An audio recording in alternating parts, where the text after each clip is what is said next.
Hey everyone, in this video, I'll show you how to easily sync audio with video in CapCut PC. Let's dive right in.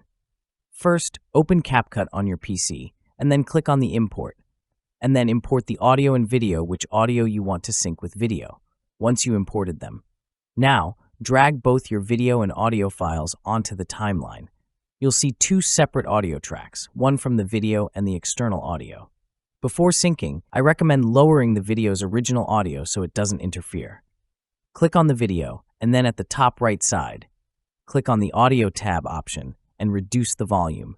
This way, you can focus on the external audio.